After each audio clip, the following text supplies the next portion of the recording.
Welcome everyone to a quick live stream. Previously we sometimes covered this more in live, which I think there's not that much value. Also, I will not go over all those features because obviously there are iJustin and all the other YouTubers out there and websites like MacRumors listing all of those. But I want to give you my opinion here with 20 years of IT experience background and also, theoretically even kinder Mac and iPhone sort of developer and sure Linux distribution stuff. But if we scroll over those features, so probably you've heard about some of those features, but maybe I say this before we start. In my opinion, Apple degraded from previous, obviously they changed their name 10 years ago. So from Apple Computer to just Apple Inc. because they did not only do computers, but iPods and iPhones and Apple TV and stuff. And sure, that is a fair thing to do and so on. I'm just saying, so with like basically 10 years of disappointments of Mac development, the lack thereof, and also even iPad development, that if you look at this presentation, I mean, first of all, WWDC, this should be a worldwide developer conference, right? In my opinion, if you watch this keynote thing, in my opinion, is not really developer, right? This is you should call this worldwide advertisement broadcast of religious session. What I mean with that is in this keynote there was very little for developers, right? Sure, there is a faster M2, there is some iOS or macOS updates, but in my opinion this was mostly marketing, like, hey, look how great we are, how colorful we are, and so on, which obviously they are in their right to do that. But in my opinion, if we are honest, this is not really developer conference. I mean, sure, the rest, they talk with developers and stuff. I'm only saying, like, instead of here are these language features, we have this runtime, we have, sure, they sometimes mention a little bit, we have some APIs, a little bit, live text translation or other sorts of things. But from my perspective, a real developer conference would be, hey, here is developer stuff, right? And not like, here is 95% end user marketing stuff, right? And also the second takeaway, which I realize more and more, certainly, that Apple has very little, I think I said this before probably on those channels and videos here, but in my opinion, and correct me if I'm wrong, comments below, right? In my opinion, Apple is not a professional computer company anymore. They are, in my opinion, whether that is good or bad, but, and maybe a little bit, I was laughing about Intel's CEO, so of calling Apple a lifestyle company. They for sure make, in the meantime, good processors, which certainly they purchased with PA Semi and developed over. It also took them 15 freaking years to achieve those outstanding processors, not that they fall from the sky. So I would be careful if I would be Intel CEO to call it just a lifestyle company. But in the grand scheme of things, in this computer, software, hardware, IT industry, unfortunately, Apple became a lifestyle and gimmick company. Because if you look at this, and we will scroll over this now and comment this a little bit, but if you really look at this, 20, 30 years ago, I for sure said this before, I even made a summary of the history of macOS recently. There was so much development, right? In the early days of multitasking, multiprocessing and Next, and memory protection or other Objective-C and database bindings and so on. And in the meantime, sure, they have some frameworks for some things, live text recognition and stuff, which, by the way, they wanted to buy my company for, or employ me 8 years ago. Probably now I need to check the NDA. I think it expired somewhere in the meantime. And I'm not sore due to that. I mean, I did not want it to work for Apple, right? I basically did not want to sell my Apple company to Apple because I wanted to sit here in my freedom. So I'm actually super happy, right? That I can do here what I want and not work in the spaceship there. But so I'm totally not sore. I'm only disappointed that this should be the state of software and hardware development, and in reality it's lifestyle gimmicks. And what I mean with that is that they have like basically zero or next to zero professional applications, right? So they have a little bit Final Cut Pro stuff, they have a little bit Pages, they have a little bit Numbers, they have a little bit Keynotes. But I mean, have you heard about professional office productivity, right? Well, basically what Apple is shipping and showing here is just gimmicks, right? a little bit more health gimmicks. I mean, and most of those gimmicks, neither I, nor my wife, nor my parents, nor my friend, or my brother, or anyone, sure, some use a little bit of this feature, but most of those gimmicks are not even used by most people, right? So they show a lot of stuff that, I mean, maybe iJustin uses some, but even internet celebrities, YouTube celebrities like iJustin probably only uses a handful, and she shows them in a video like, hey, look how cute this is, and then she probably never uses it again, except maybe some running tracking or stuff. And sure, they have this mostly even abundant apps like Pages and Keynotes and stuff, and they have iMovie by Final Cut Pro, which they even don't update the most, right? And people were quite mixed even the last decade since they transitioned from Final Cut, whatever that was, 9 to X or whatever. So even the stuff they have is very little and not mentioned, as far as I know. They didn't mention Office stuff, Pages, Numbers and stuff, Final Cut Pro. So if you look at this, and there's also this thing, right? So the whole IT industry always like, yes, Apple, the almighty, everything is amazing. We should look at the stuff with more critical thinking, right? And for me personally, I said this also before, for me, and I even somewhat used macOS a little bit with my company and still doing Mac software theoretically somewhat a little bit as a hobby side business between our YouTube stuff and Linux distribution. But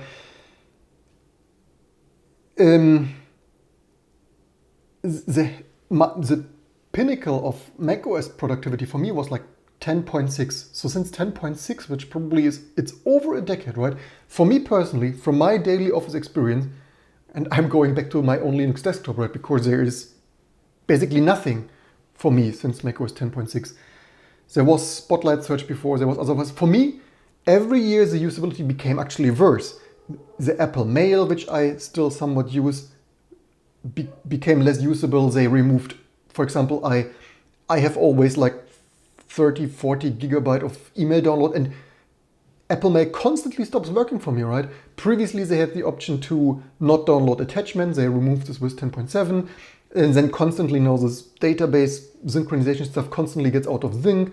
I constantly have issues that Apple Mail doesn't work, doesn't show me all the emails. Then since the latest update on my aging iPhone 6s, because obviously I'm not giving Apple more money, the mail, I mean, maybe it's because it's old, slow stuff or storage is full of something, but the fact is, since one of the latest updates, the mail on the phone, which I mean, I'm only using mail, is so slow that if I load it, it doesn't show me anything. I don't know if it's maybe I should, I mean, sure, if I get the latest iPhone, maybe it becomes snappier again, but it can't be. I mean, this iPhone 6s is not the fastest, but it was working perfectly, right, for many years. And now even email becomes, with all the gimmick features of everything I want to do is reliable email. And even that, you open it, it shows me a blank screen. But previously, it showed me all the old emails. Now, I open email and it shows me a blank screen and then it refreshes 5 seconds and stuff. Anyway, my point is that for me, every year, all my productivity features started to work less reliable and so on. And if we now look at this, again, other people show you, I mean, also presentation, we have everything here, so amazing. I mean, it's a little bit hot and dry for me, but everyone their own stuff here. And biggest transformation of the lock screen and gimmick, right? And which they copied from Google or others.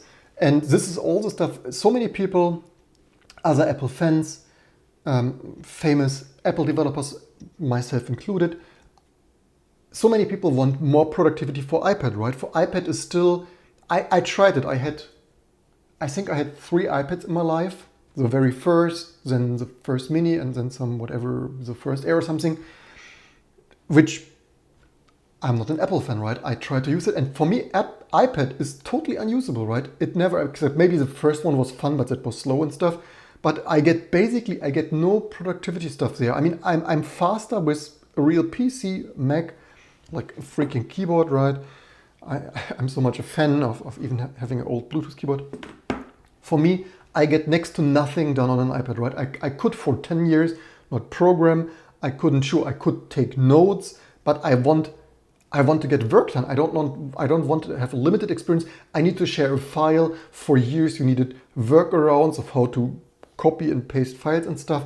And that is hilarious, right? So many Apple fans ask for like a real productivity thing, and it's just so limited with all the sandboxing, with, sure, the Finder app becomes a little bit better, and now the lock screen, right? So the first gimmick, right?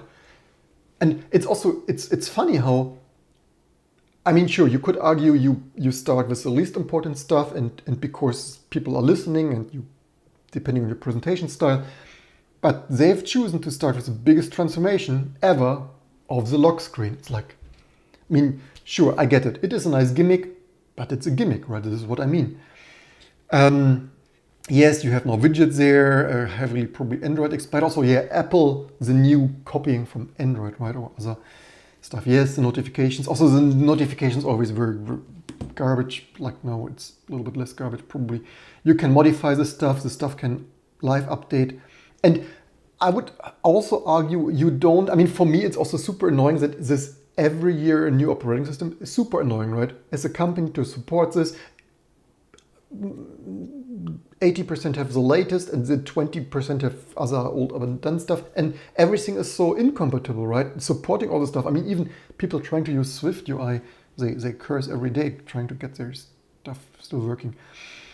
So more widgets, and then messages, right? And so again, right, developer conference, hey, you have a different lock screen and you have messages that you can now, sure, some nice to have features, but I would prefer, and I also said this before, if this would not be hard locked into the operating system, like intertwined and bundled, I would, why do we not have all the stuff like applications, right? Why is it not an iMessage update that you just get as an app, even for, like you don't need to reinstall all the stuff. This is the stuff we migrated from perfectly working, somewhat working with security vulnerabilities and stuff. Yes, everything was not amazing, but we migrated from, if you look at Macs, certainly that was more secure than Windows potentially, but we migrated from a somewhat working operating system and application environment to like this mobile phone locked in stuff, like copying the verse from mobile phone netlocks. I remember the time when there were netlocks and so on. Sure, nice to have features. You can now edit the stuff. Also, Apple beating Twitter to edit messages, right? But nothing that this should be an operating system update. This is a nice application update, right? They could just ship this the next month as part of an iMessage update, but they don't. Anyway, share, play, something, listen music, yeah, whatever, gimmick. Probably few people use it ever. I mean, this also, they put so much efforts, right, into gimmick features, as I mentioned 5 minutes before, that very few people notice. Very few people, my wife is constantly surprised what, if I show there some features, she's always surprised what features are in the phone, which most people, my friend, my wife, my brother, my parents, I mean, 90+ % of the features, most people don't even know that they are there. And Apple puts so much energy and development into gimmicks that are gimmicks, and most people don't even know that they're there. Updates to dictation messages, yes, they have new, better neural engine.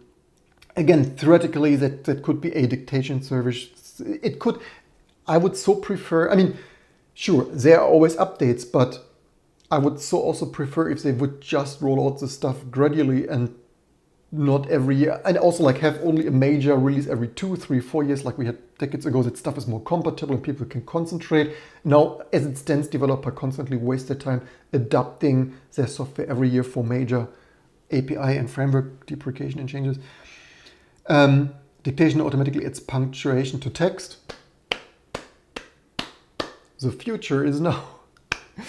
It is not, I wondered, like all the people, all the press praising Apple always for everything so amazing. And when I used that stuff, I was wondering, like, are they serious that in 2022 need to dictate punctuation?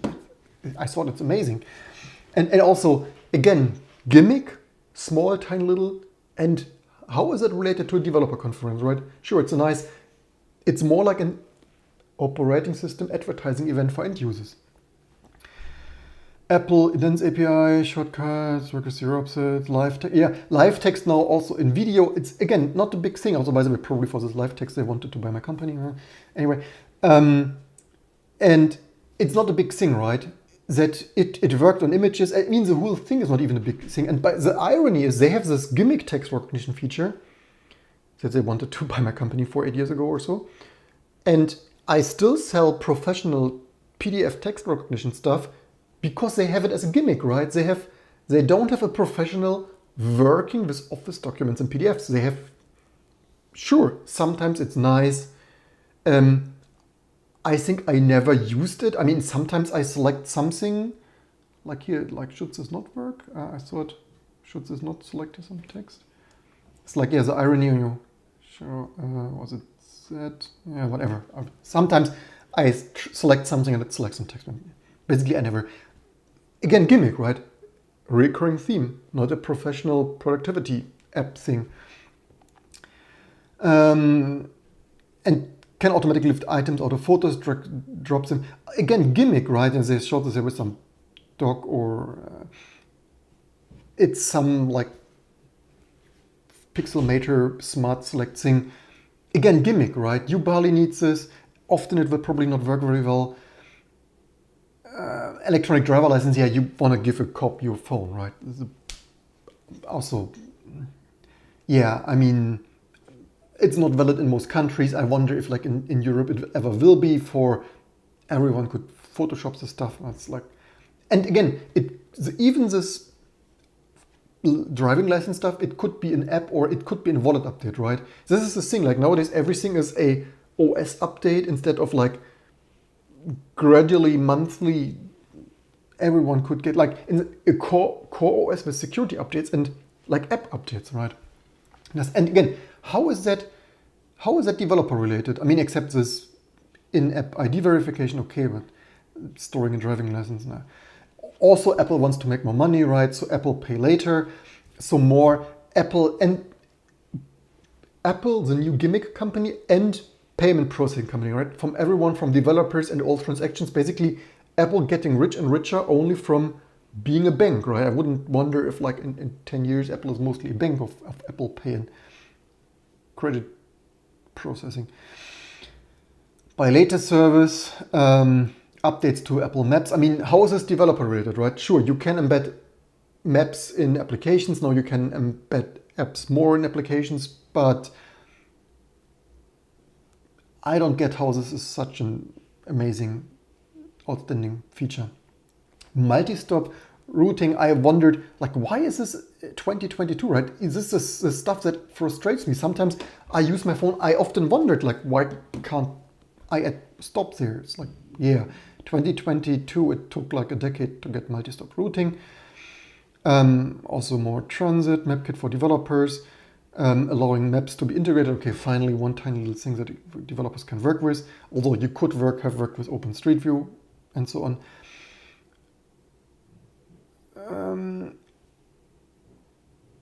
Sport fans, their sports. This is what I mean with gimmicks, right? Also, this could be an app, right? And this is also the thing I would actually rather prefer Apple to have apps also for Android. And this is new. The Apple fans would be those who like 20 years ago complained that Microsoft stuff like Microsoft Office is, or other interoperability things are only available in Windows, right? Like crying fool for Apple boycotting other alternative operating systems. And here we are, 2010, 2020, 2022, and all those Apple-only stuff, right? Instead, we have open standards for maps, for weather, for other kinds of fitness stuff. We have this vendor locked-in stuff, like this stuff only works in our wallet garden. And I mean, obviously, Apple locking in their users, they can't transition to anything else because all their tiny little gimmicks that 10% they might use. Update to photos, family sharing, also the stuff that I don't use, right? The crazy stuff is I recently had my wife cancel, my wife accidentally signed up for some cloud storage because, I mean, first of all, the normal users, they don't look into the details, right? So I had this with my father, my wife, like they signed accidentally up to give Apple a monthly subscription for cloud storage, although they didn't even want it, just because their iPhone harassed them, right? Out of storage, enable this. And so, yeah, this is how Apple gets richer and richer, enabling, like forcing, harassing people to sign up for the stuff, and I also in general wouldn't constantly want to share all my stuff in the cloud, right? And most people, especially with all this privacy related stuff becoming more important every year, want to share less. But yeah, and also it's of course crazy with with kids how many photos people create, right? Everyone has 10,000, 100,000 photos. Home and car. I mean, that is the crazy stuff, right? So this is mostly still gimmicks, right? So they also get eventually to CarPlay. And so a lot of people applaud this. I find this totally crazy, right? Sure, this marketing photo looks quite nice, but honestly, I would not even want... The crazy thing is they also said they're like 78, 79 of US buyers would only consider CarPlay capable vehicles. Like, what the fuck? Also, available in 98% of the cars. It's okay. Maybe. Didn't expect that. But I also agree with a lot of YouTubers that this in-car infotainments are usually totally outdated, not snappy stuff. But I also wouldn't want to use this Apple stuff because I want my car to function, right? And I don't want to have the situation where the stuff is crashing, displaying random garbage, stops updating. Imagine driving 10 hours through Europe and stuff, or like I just want to drive the car. I mean, or actually I want to take public transport and stuff. But if I drive car, I want to drive the car and not mess around with this stuff. I mean, obviously this all dash infotainment stuff will be only available in new cars. But then the next stuff is also how does it integrate really well with all your heating controls. I'm personally not a fan of on-screen heating controls and wipers and fog lights and stuff and seat control, all the crazy stuff nowadays. Everything on screen, and then each YouTuber from Dave DeMiro to Linux tech tips. So like this controls are garbage, right? So everyone agrees on-screen controls in cars are totally garbage, and here's Apple's like, hey, here are full screen on-screen controls, and then good luck. I mean, sure, the companies and Apple need to work together, but my expectations that this works, it looks good on this marketing photo, right? But again, gimmicks. And also I wonder, Apple was supposed to build a car, right? So is it like Apple couldn't get to build a car because complexity and supply chain and market acceptance and maybe even that this stuff even works? And is it the only leftover that Apple has from the car project? But anyway,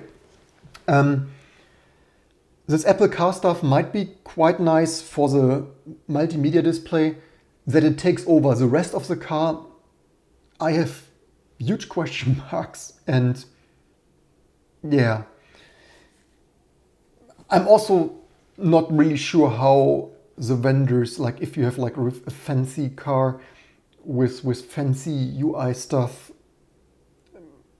how that those vendors would really be happy to lose their like Audi, Mercedes, Volkswagen and stuff specific, or Porsche obviously, but even Tesla. But yeah, I have question marks. And the thing is, it looks nice on Photoshop. Does it really looks? Is it really usable in real life? We will see. I probably have to scroll faster because we spent already 25 minutes. My point is basically, but even this is gimmicks, right? This is, you can drive your car without it. I mean, the only thing I use is actually Bluetooth playback for some maybe radio streaming. I mean, it's not like when I drive car through Europe some hours that I constantly, I mean, I obviously need to watch the street, even if I would have a self-driving, not self-driving Tesla. I don't want to build an accident, right? So, I don't know.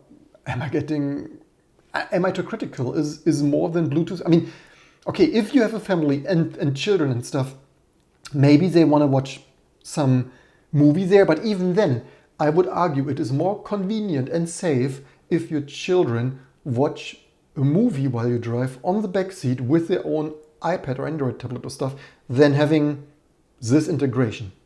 Maybe I would even when our child is larger, maybe he gets some Android tablet stuff or Linux, T2 Linux tablet, and I sit with noise cancellation headset there and listen to my music, to listening to his cartoons. I don't know, crazy ideas here. So probably we need to scroll faster through this gimmicks and bling bling. Yeah. Apple Watch, which I never had, which I don't need. I mean, this notifications already mostly irritate me. I finally, between caring, like making breakfast for the family and so on, caring for the child, and finally want to work, then I want to work and not constantly get notifications about random family activities or the latest breaking news. And I brought on sale a Moto 360 first gen because I like the round thing. I only to try it out, like basically a cheap, like $150 when it was on sale, when it was phasing out. Just to test it cheaply out, also with the Linux option, right? Maybe someday, share, like, subscribe, maybe someday we install our T2 Linux on this Moto 360. I only wanted to try out if it is as bad as I think, and it basically was, right? I used it barely. I have step tracking, fitness step tracking on my Samsung phone or so. I need the watch for really nothing, right? If I'm standing somewhere for 5 minutes and I want to read an email, I read it on my phone anyway. I have zero use. I mean, even if you run, maybe you run with your phone anyway because in case you want to do something substantial. It's basically all those things, even the Apple Watch, in my opinion, in my experience, in my test with the Moto 360, is only this company selling you more gimmicks that you don't really need. I remember when I was like 20, we were happy that finally we didn't need a watch anymore, which no watch, right? We were happy that we didn't had something constantly on the arm because we finally had a freaking smartphone that could more than a watch. But comments below. And it's also crazy how quickly Apple phases out this stuff. So for the Mac, you need a 5-year-old Mac. And this watch, the latest watch OS is also Apple, I think Series 4 or later. I find it, for a company with this kind of integration and making everything better and more optimized every year, I find it also crazy that some would call it slow, but I still call it fast, right? So obviously I'm streaming this from an M1 Mac, but my 7-year-old Retina MacBook Pro, which is also a little bit falling apart, so that doesn't get the latest macOS updates anymore, right? And that is only, I think, 7 years, which previously Apple fans always said, but we have so long support, and right? I mean, the truth is you can, if you really want to, you can install the latest Windows or certainly Linux anyway on it. But yeah, so also this old iPhone 6s, of course, also now doesn't get the latest iOS update anymore, which I find kind of sad, right? If Apple really wanted to, they created that, they should have the resources. And if crazy thought, right, as I mentioned 10 minutes ago, if we would have like every second year OS updates and like continuously updated applications like weather or health or iMessages, it would be easier for Apple not wasting so much resources for this major OS updates and seeding stuff longer. Because, I mean, obviously Apple doesn't want people to use the stuff. I mean, yes, the iPhone 6s, which is my newest iPhone for reasons, is not amazing anymore. It was certainly way snappier when it was new, but this is also Apple's software development skills and lack thereof. But I would, until it totally falls apart, I would still use it another 4 or 5 years or stuff, right? And obviously you need to install T2 Linux on this next, right? So share, like, subscribe. Then, so WatchOS. So yes, there is this M2, but I said this before, Apple is also only cooking with water. So sure, the new M2 is faster. I mean, Intel AMD would also not release a new CPU that is slower, obviously, right? So it is more efficient, it is faster. surprised, not by much, like 18% of stuff, but similar to Intel and Apple's annual improvements. So most likely they upgraded the cores there to the ones from, what is it, A15, I think previously it was A14 cores. They improved the memory controller, 50% more memory bandwidth. That is certainly quite a lot, but they also gained this, I think, migrating from DDR LP, DDR4 plus some suffix and stuff to LP something DDR5, and also making use probably, I think Linus Tech Tips got this wrong. They said triple channel. To me it looks still double channel, dual channel. I think they make use of DDR5 non-power of 2 capacities, so that the new total memory capacity looks a little bit strange to me with 24 gigabyte. I think this is probably from DDR5 non-power of 2 support. It's a little bit strange why they limited that strangely. Maybe that is just the memory chip they get. Otherwise, it doesn't make so much sense to me why it wouldn't be like 32 gigs or something, which obviously is enough. But that's also the crazy stuff. Here we get in crazy territory. So in my opinion, there is nothing. The M1 is nice. All the stuff from the previous PA Semi from Power Efficient that they purchased in like 2005 or 6 or so. It took them 15 years to get where they are now. Where they are now is good. But it's also like on this developer event, only like a little bit side note, like by the way, we also got an M2, right? And that is sure a little bit efficient, a little bit more memory channel, a little bit newer memory channel, LPDDR5. A little bit, I think, is it 2 more GPU cores maybe? Yeah, up to 10, I think, yeah, up 2 from M1. But it's nothing groundbreaking, right? A little bit newer, updated video media engine here with 8K. All of this is nice, right? I'm not saying it's not nice. It is nice. It's a iteration, like a TikTok, obviously. It also, there will not be a major wonder, right? Apple is only cooking with water or with silicon here, like all the other companies. So the stuff is nice, it is performant, it is power efficient. Probably it is a little bit more efficient. It is a great deal more efficient than x86, like I previously said. But it's not like a wonder machine that allows you to do magic with your Mac, right? I find it a little bit sad rather that how limited some stuff is. For example, they still only support, for strange marketing reasons, I guess, only one display connector on M2 based MacBooks. They also have now 2 new colors, I think. Midnight, and I think this is what is new. Starlight and Midnight maybe? Space? Yeah, I think Starlight and Midnight might be new. This redesigned MacBook Air, of course, the same design as the MacBook. The crazy thing is, Apple being so profit-oriented, they bumped the price from $999 for the old Gen Air, which they continue to sell without a discount because Apple needs money. Never can have enough of that. And the new price here starts at $1,199, I think, which you get a little bit more, a little bit better display and stuff. But I think, so for $1,199, you only get 8 gigs of memory and 256 gigabyte of storage, which I find a little bit low, right? It's a price increase and the base specs, especially the memory, right? Who in 2022, I don't recommend anyone to shed out that much money. And again, like an entry-level ThinkPad, you probably get for $500, right?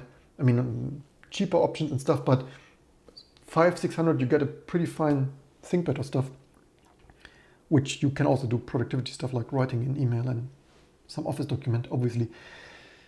The display is nice and stuff, but all of this comes with a $200, I think, increase, plus the entry-level specs are really entry-level, right? So if you bump the storage, because you can't upgrade that yourself, everything is sold at the LPDDR5 memory as well as a SSD. So if you bump up the memory to 16 gigs, because that is, in my opinion, the bare minimum for 2022 and the next years to come, right? You need to, if you buy this and you use it 2, maybe 4 years or even 5 or stuff, don't get 8 gigs, right? Nobody ever, like maybe Louis Rossmann, but otherwise very few people ever will be able to upgrade that. Plus a SSD. So the minimum should be, in my opinion, 16 gigs and 512, 16 gigabyte and 512 gigs of SSD. And that, if you increase that, you're already like 1,600 or so plus minus, which is sort of crazy, right? And for that, they really could, in my opinion, should have sold that at $9.99. Yes, inflation and oil prices and stuff, but I'm only saying it gets pretty much expensive for this base stuff. So new speakers, new display, Magic keyboard, I so hate those Magic names. Video editing performance, because you definitely will do heavy lifting video editing on your MacBook Air, right? Because obviously they have a new charger. I don't know, the charger downstairs. They do have a charger. I have such a similar charger from Anker or someone. I have some. So yeah, Apple finally reaches the same level of comfort of dual port chargers like I had for 2 years already. So. But the one comes extra, right? So they still, for 1,199, I think you still get the base level charger, and for the compact dual USB-C port charger, you need to pay extra, I think. How much is it extra? 19? I need to check something. It costs extra. So here's the specs. Nothing really too outstanding. I would also say it is crazy that they didn't discount the $999 M1 MacBook Air. That is a little bit silly. It is similar silly that they still ship this MacBook with touch bar, right? The touch bar everyone hated and they got rid of last year on the other Pro machines. So they now still have a MacBook, that 13-inch MacBook Pro with this less than stellar display or something, and still shipping that with a touch bar. I have no idea why. If they didn't have, maybe they have this display. Is this the same display as previously? I'm not sure, but this is a bizarre SKU in my opinion. Really strange stuff.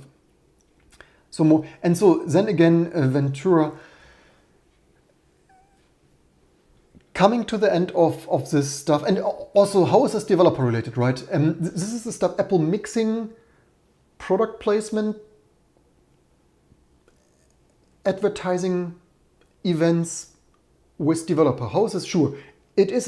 But there is nothing really new, right? Okay, the M2. I mean, even the M2 is, unless Apple has some hidden features that they didn't announce yet. But otherwise, it's a little bit faster, it's a little bit more efficient, but it's not really any significance for developers, right?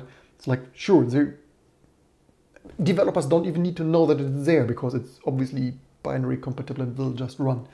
But somehow this is Apple's developer event, right, for product placement. They have also apparently spatial audio. This is probably studio quality mixer. Thank you very much. It's probably, what did I want to say?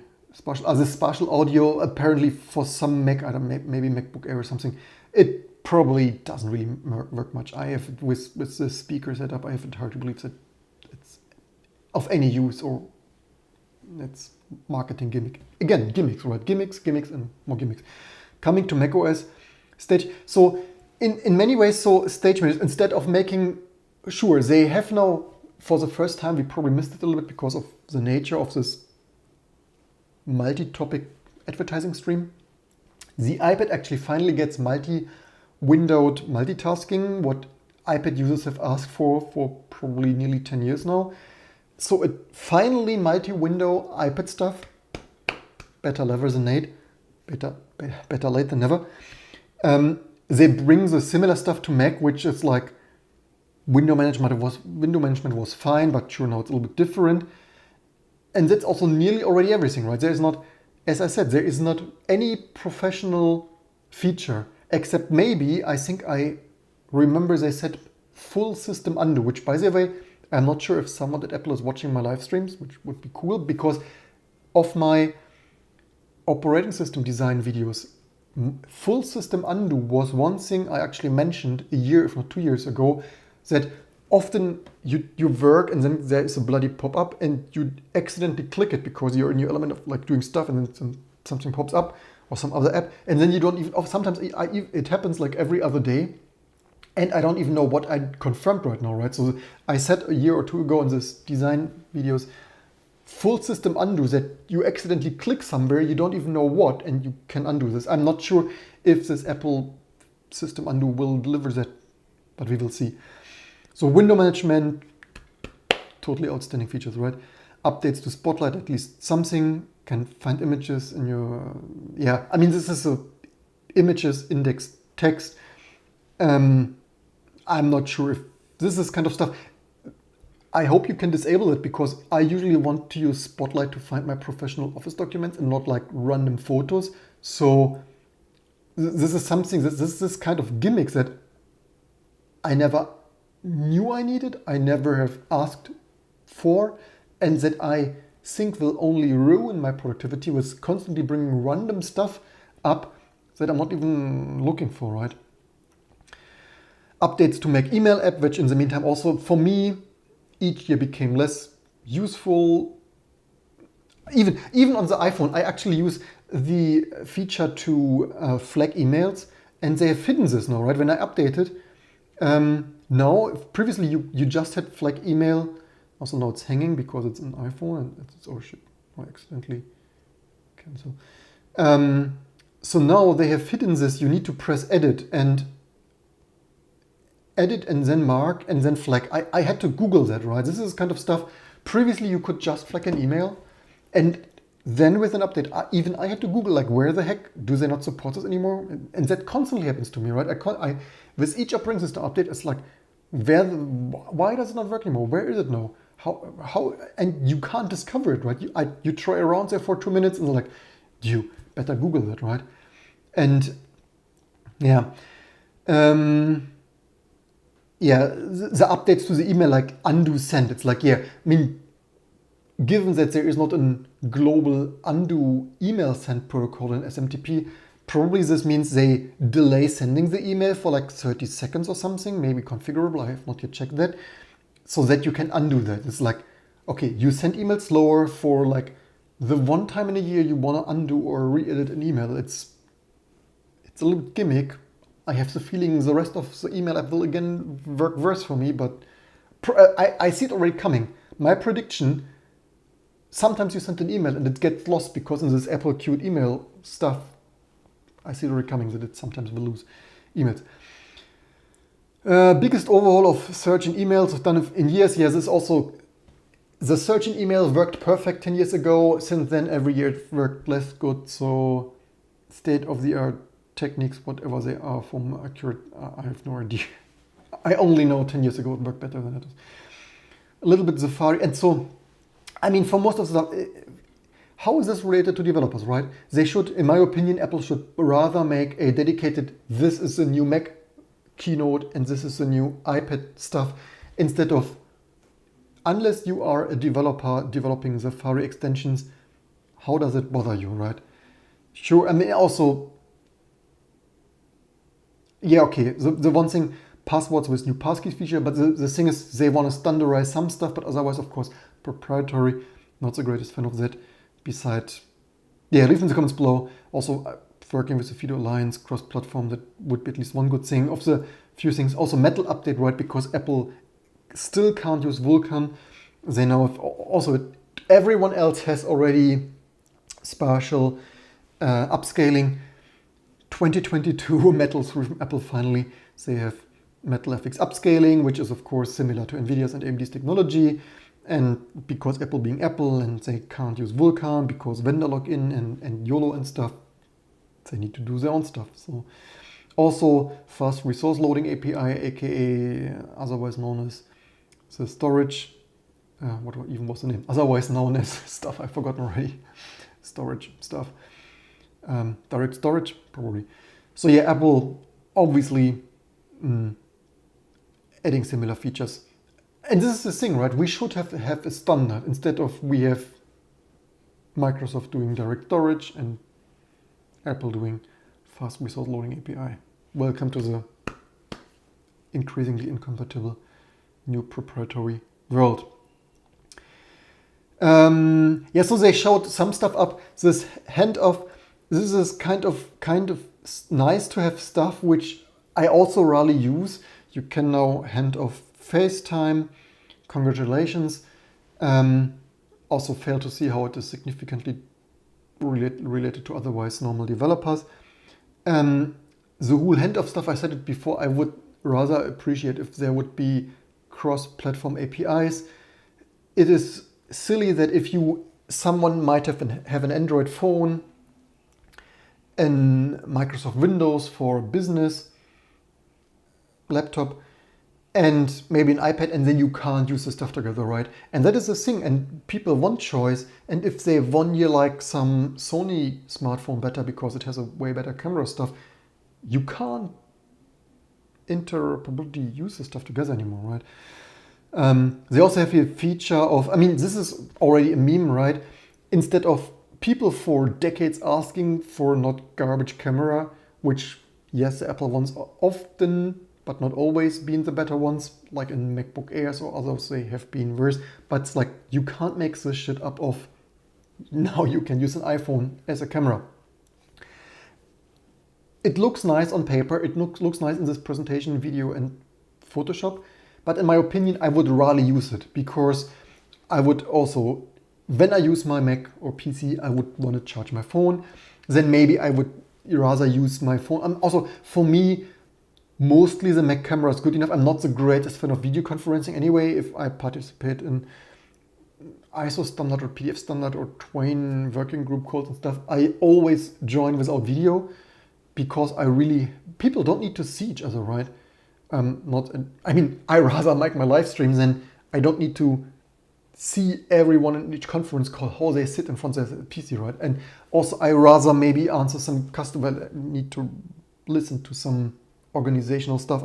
I rather use my phone instead of a bloody camera on top of Mac. I rather use my phone to answer some customer or some colleague or this kind of management stuff or answer my wife and stuff. So, and then also running, unless they integrate wireless charging, running the battery down, right? Instead of like working on your Mac, having your phone charged or available for other secondary tasks, you block it there, discharging its battery, although probably I hope the display would be off so it wouldn't drain the battery. But anyway, and then they had here this presentation of, I wonder how well this works, another gimmick. I mean, whoever needs that?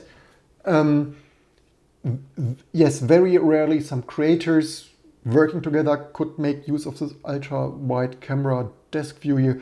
I have questions of how good the resolution will be. I have the feeling this picture quality might be totally garbage, given that the ultra wide lens probably only sees like a quarter or a third of stuff.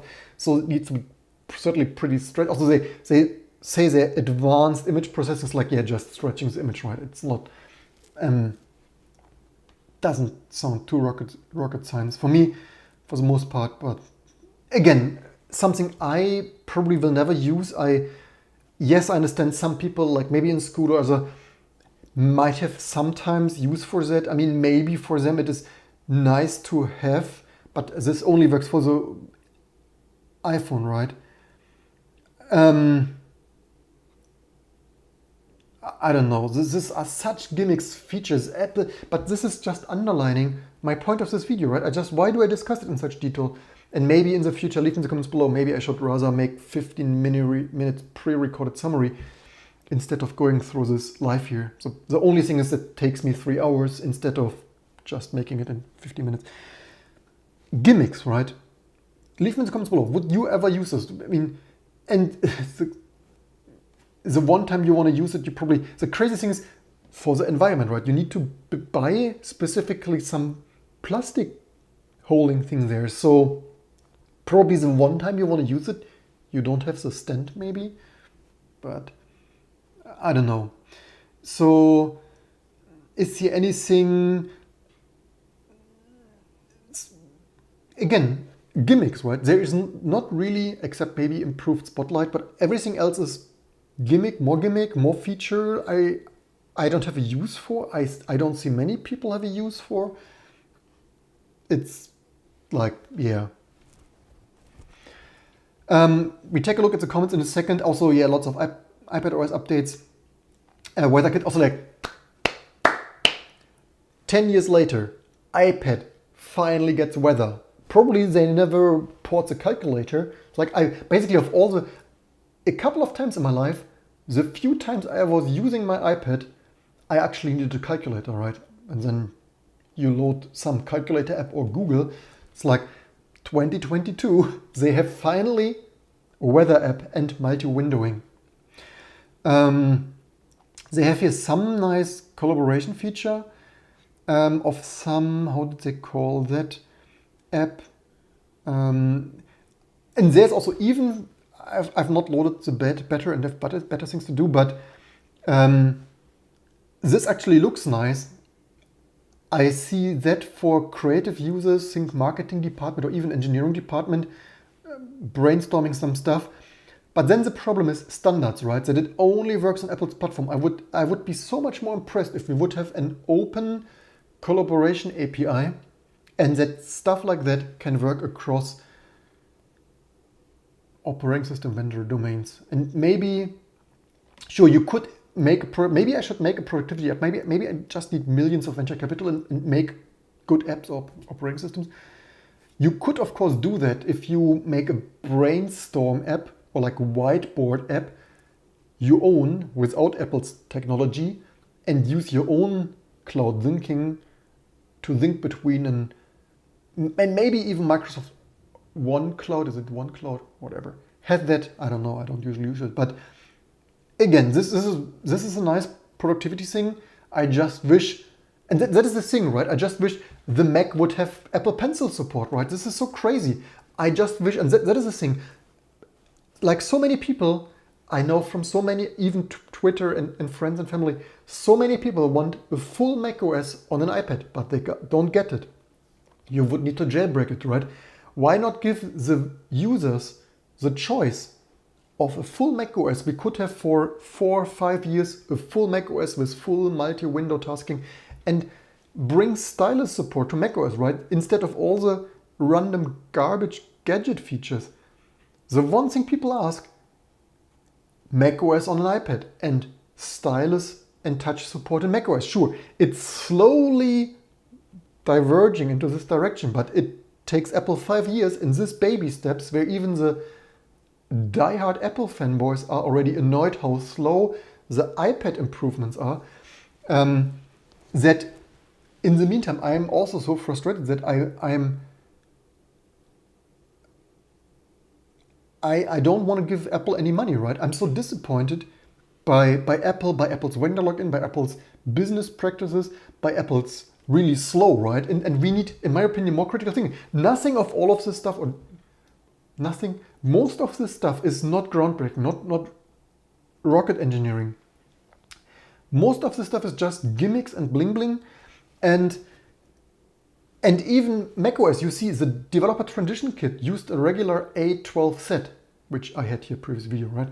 The iPad has a full, like the iPad Pro has a full M1, which can of course run macOS, right? There are no technical limitations. Basically, Apple would need to do zero engineering because obviously it would just work, right? To allow users to use the full macOS on iPad. And I would so wish Apple would have united iPadOS and macOS 5 years ago already, right? They might do that in 5 years, then it's 10 years late of your little YouTuber proposing random stuff on his tiny little channel. But basically at the time, Apple totally lost me, right? Instead of Apple having a customer, I'm so frustrated. I'm refusing to give Apple and vote with my wallet. And imagine how amazing this would be if you could use the Apple Pencil on a Mac display, right?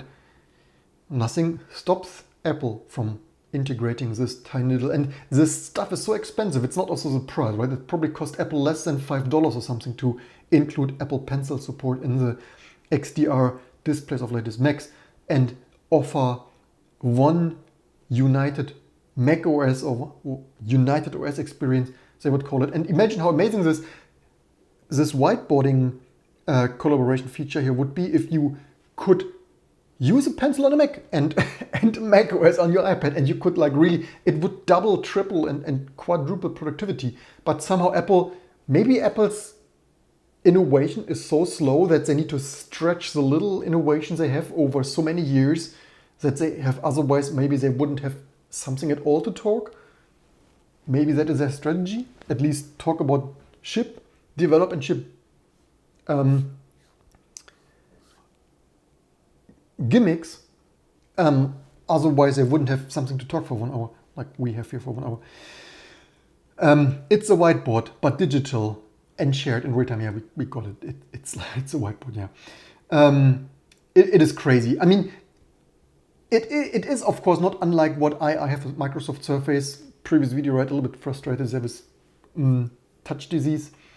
But, I mean, it's not like unlike the OneNote stuff that I used a little bit. I mean, probably it's better, but to be fair, the Microsoft, I mean, I don't use Microsoft stuff. I just have the Surface for my Linux. I used it a little bit to keep open-minded. It looked similar, but it's also 8 years later, right? My Microsoft Surface is probably like 6 years, for sure 6 years. It's my latest, my latest is Surface Pro 3, which is bloody touch disease, right? Previous video, which also I'm not willing to give Microsoft any more money because, yeah, touch disease. Background download API, download assets in the background, Game Center, desktop. Yeah, desktop class apps, right? Desktop class feature coming, including big update to files. And also, I mean, this is only because Apple intentionally limited the iPad so much like they limited the iPhone for the user security, right? And now, 8 years later, it's like, hey, we finally have a little bit more file management. It's like, dude, what took you so long? It's everyone and their family asked for 8 years or so for like full file management. But no, for the security, not that we could sideload stuff because they need to limit it so much. And I, by the way, also really hate it. I see more, there was a study that new people in school more and more don't understand the notion of files and dictionaries. I find it crazy that in 2022 we get a new generation of people who don't understand the concepts of files and directories. I mean, how do they even want to get like work done? Sure, everything is in the cloud, everything's like some fantasy object in the cloud, but that is crazy that we educate people that they don't even understand files and directories anymore. And I see this with so many people, like normal people I see around me, that they also don't understand it, right? They don't understand that it's an artificial limit, right? So often I need to help people to transfer a file because their bloody apps don't allow them, because the cloud sync doesn't work with that device, and you constantly need workarounds, right? And this is also why I personally can't work productively on an iPad. I mean, you until recently you didn't have professional code. Now you have some cloud code, but still not the full thing because of the login for the security, and not that you run full apps in. Yeah. I refuse to buy into this limited, like Apple says the iPad is a computer, but no, iPad is, unless I can install the operating system I want and I can freely move files around and stuff.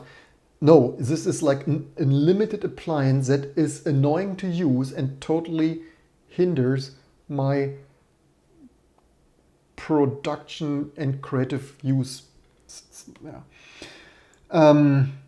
What else do we have here? Display, scaling, setting, pixel density, virtual. Yeah, also, like now we have swap, right? Virtual memory swap for M1 iPad. It's like, that they even mention that. This is such a trivial feature that each normal operating system has for like 20 plus years or something. Yeah, the stage manager is like, finally, right? I mentioned this already 20 minutes ago. Stage Manager to iPad, overlapping windows. Innovation as its finest. Made for you, designed in Cupertino. It is so laughable, right, that it took so long. And I really wish, I mean, yes, I have an extremely critical channel, I get that. I really wish more regular iJustin-like presenters on YouTube would call out more often what lack and bullshit of gimmicks of pseudo-innovation. It's like, yeah, we had overlapping windows since Windows 3, I guess, whatever Apple system software, like probably Xerox Park, whatever, Xerox Star, like, yeah, overlapping windows and resizing windows. And by the way, obviously you need to probably adapt your iPad applications for that, because otherwise they don't resize, probably because fixed sizes previously, right? And then the crazy thing is that Apple innovates, as I said 10 minutes ago, that it is so slowly, right? It takes Apple 5, 6, 7, 8 years to so slowly merge macOS and iPadOS that it's like, why could we not have for long? Why not attach? The stuff is so touch friendly on macOS already. Why have you not long united that? Why do we not have one resizing window, proper Finder, full system level access for virtual machines to potentially boot your Asylum? This is crazy stuff, right? Due to Apple's vendor lock-in, you can boot Asahi based kind of Linux on M1 MacBooks, but not on iPads, because Apple doesn't want you to, right? Crazy stuff. And in my opinion, maybe I should, like Louis Rossmann, work more in such kind of NGOs. In my opinion, we should legally push the definition of computers that you can do with it what you want. And maybe, even I said this before, maybe in my opinion, all systems should be user installable software, so that you can install, if you do the efforts and bring your own Linux distribution, if you compile your own Android and adapt the drivers and stuff, that you can legally, without jailbreaking, without years of security vulnerability research, load your favorite Android or Linux distribution on your iPhone, on your Samsung Galaxy, on your iPad, and obviously on your Mac, right? And if people like Louis Rossmann, like me, like others like that, do not constantly speak out, this is of course what Apple's want, what vendors want, right? If the outcry of professional users and developers wouldn't be constantly so much, the vendors like Apple would be doing even more. I'm very sure of that. The tiniest little bit of opening for sure is only, or that the Mac is not yet even more locked in, is only because professional users constantly raise their voice so much and get a little bit hurt. Anyway, Apple's CEO Tim Cook says, what an exciting dev announcement. I would have the most boring WWDC I probably watched ever. Barely anything for my use cases, for my workloads, for my production professional use. Leave in the comments below, what have you found for you? Do you agree? Is it all gimmicks and fancy bling bling and stuff? Or are you impressed? Is that innovation at its finest? Let's take a quick look on the comments and then we call it a day, because obviously, yeah. And maybe I need to make a poll, because obviously 1 hour. The thing is, if I curate that in a scripted video, I know it takes 2, if not 3 hours, and this took 1. So would be amazing if you share, like, and subscribe anyway, that I can have you grow my team in the future, produce better scripted videos and stuff. But that's what you get today. What is your CPU? Took some probably because made the deal with Intel not to develop desktop apps. Yeah, it's speculation. I don't. But I'm a software hardware developer. It simply takes so long, right? Plus, of course, a power efficient PA semi-power efficient CPU, PowerPC CPU in 2004, 2005 was of course good, but not record breaking. It also required this process nodes for this level of integration and performance and energy efficiency. So yeah, others agreed there. 10.6.8 is the best. Windows still doesn't good search. Yeah, it is said. I'm totally aware. This Mac stuff is not amazing, not outstanding. Oh, by the way, the crazy thing is, I wanted to mention, it's like one last thing. A lot of stuff that came out after this announcement actually is even worse, right? Here's a lot of macOS stuff. So, for example, they redesigned the macOS preferences, and the macOS preferences before didn't work well for me. I constantly had to search for this stuff. So yeah, about this Mac redesign, and usually like it totally looks like garbage now, right? Previously, like redesign, right? They basically took most of the information away. The new preferences, it looks, sure it is, and that is the thing, right? All we wanted is macOS, and all we get is a very slow transition of macOS into iOS territory. The new preferences look hilarious to me, like everything else. It looked, before it was not outstanding, and now it looks like even more crazy in my opinion. But yeah. Eugene says, yeah, you still can't send files over Bluetooth. Yeah, that is crazy. I didn't try that, but this is exactly the point of standard behavior. So lockdown Bluetooth, so annoying serial device. Eugene also basically because Apple build apps but won't build them for iOS natively. Some of the hardware cool, but yeah, I will make more streams. I will make an open source streams soon. The next days. I actually should make some notes. I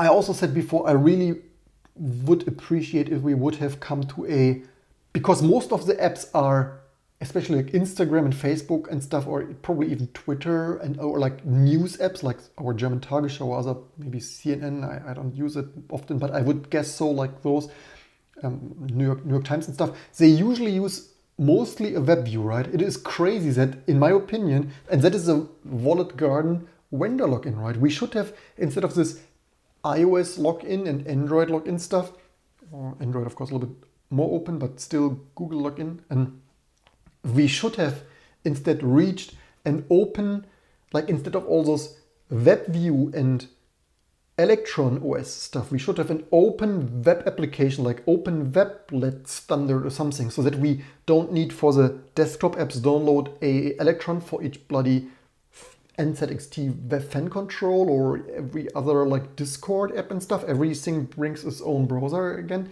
Totally crazy stuff. Instead, it would be so much better if we would have, and again, maybe this is stuff I should work on, if we would have such an open web app standard that you didn't load this at Apple, which obviously Apple does not want to give control away, but like an open, or everyone could have its app download from a website like New York Times or ourselves, and it just downloads this web stuff, which anyway runs like Instagram apps and stuff in Electron like web views anyway, and that would be actually for the user and innovation and obviously improve interoperability and stuff. And what else do we have there? A phone car doesn't make sense. This life experience of 10 years smartphones. Yeah, this CarPlay, you can, of course, everyone who, you don't link it, right? I think you probably, I think everyone could just plug in their phone and have their own car stuff, right? So, you could, but the problem is, of course, the use market, right? The problem is, I wonder if this fancy CarPlay cars will be usable. You could drive them, right? But maybe given all those crazy incompatible innovation and development, I bet that if you buy a fancy BMW or Tesla or whatever has Mercedes and stuff has CarPlay today, maybe you can't even connect something in 5 or 10 years, right? So then you have your 100,000 euro car that depreciated until then, but still a nice fancy car in even 10 years to come. But I wonder, like, if in 6 years can you still connect this stuff? Maybe it will be incompatible then. You obviously can't use a 5-year-old MacBook anymore for the latest macOS, so maybe that doesn't work anymore, but time will show. But this is also why I'm calling this a gimmick, right? I don't need it while driving a car. I didn't ask for while driving a car. It is only causing more problems. I want to drive a car and not play with my iPhone, my CarPlay integration, and then in 5 years it doesn't even work anymore, right? Probably, most likely, maybe. I wonder if Apple has designed the API in such a way that it's compatible, like backward compatible in the future. But knowing Apple, I wouldn't bet on it. But leave me in the comments and prove me wrong. PowerBook G4 is pretty modular, ROM and stuff, and had way more I/O. What's the USB version on MacBook Air? Is it? I think they don't have Thunderbolt 4. I think they are at Thunderbolt 3 for some reason. I think, but yeah.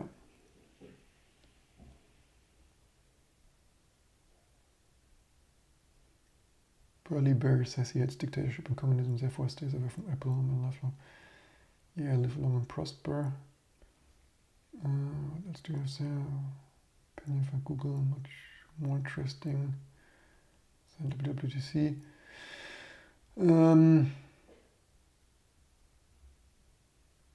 Trepex that says even CS graduates don't know who I interview. You mean, is it to the when you comment best like a fuller sentence? I guess you mean files and directories. Don't tell me you mean files and directories like CS graduates, and that would be said. But it is crazy. It is, and there was on our Discord someone, maybe me, maybe someone else, also posted like some studies showing humankind IQ decreases, and you could argue how this is measured and stuff. But seeing people, I mean, the crazy thing is people need smart device support for everything, and then they can't even operate it much, right? Sure, they can text and call and stuff, but everything sophisticated because also everything is so hidden and a gimmick and intentionally locked in that more advanced stuff they didn't know they can do or can't do. And also doesn't surprise me that and that's also the thing, right? Previously people read a book or a newspaper, and now people I see constantly playing way too much with their phones, right? I personally, by the way, try to limit my time even more. I try to do a little bit more like more professional stuff online. Certainly the social and news doom scrolling also got me a little bit, especially with COVID and the bloody war and all the other shit in between. I tried to limit that a little bit more again. I mean, certainly I run a company and this YouTube channel, but even though I try to get even more away from playing too much with my smartphone, like waiting somewhere, like instead also people getting to talk with each other, right? Just when I take metro or at an airport, right? Decades ago, people actually used to talk with each other, right? When I was a trainee standing at the bus stop, just like, hey, you knew those people, you say hey, good morning and stuff, and maybe eventually after a month or a year at the bus stop or the bus or the subway, you make friends and stuff. And nowadays, I probably am one of those who looks a little bit more up from their, like don't look up, right? Looks a little bit more up from their smart devices. And most people sit there the whole day and stay on their smart devices, right? It would not surprise me if smart devices, which also they are not that smart, but they make also people dumber, because instead of doing something sophisticated like reading a book, a history book, a science book, they just waste their lifetime playing and staring and doing nonsense with like liking other people's social posts. Yeah, this is probably also, yeah, a topic for another video. Anyway, just one. The will of file system at a very high level, but down and a real understanding on, yeah, let's create a wallet garden, should jump, should more alternative. Microsoft needs centuries to merge desktop, need a better keep separate futures with a desktop. The future is Burly Bear says the future is without desktop. Anyway, I'm not so sure with that though. The most productive I am with a full PC or Mac desktop experience. After my first failed attempts with iPads, I rather use my money for more useful stuff and not give it all to those IT companies. And why should I buy a device? There was, yeah, I should make a dedicated video about this also as well. There was someone recently, this iPad guy, this famous social media iPad guy, who was offered a MacBook from Apple even, so he said. First he was skeptical, then he used it, and this famous iPad computer guy fell in love or so, something like that, with a Mac. Not with a woman, no, with a Mac, of course. And he was surprised that he loved the Mac. And I would say I'm not surprised, because I totally hate the iPad or tablets because they are so limited. I get like basically nothing really done with them. And that is the stuff, right? People pretend to be productive with a bloody tablet, but when in reality they barely get something done and everything is complicated and they can't copy a file and move a file and or properly work with data, or like simply like open a terminal and run something for data processing. Like, sure, not every user is doing that, I'm only saying. Plus, it is the same price, right? This iPad guy, this famous, whatever his name is, you need to look it up, but he even said that an iPad plus a keyboard is the same price, obviously, I mean, especially with not the base configuration, as a bloody MacBook Air or stuff, right? So sure, but the iPad is a little bit portable, you get less stuff done, and it also becomes a little bit less portable if you add those keyboard folio cover things. So in the end of the day, for a less productive garbage keyboard, not very fast touch typing, otherwise limited experience, you pay the same price or even more for getting less stuff done. It's crazy.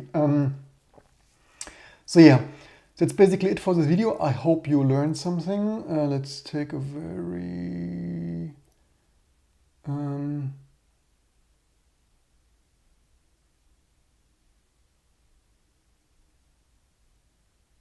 yeah, that's it for this video. Don't forget to like and subscribe for other interesting discussions to come.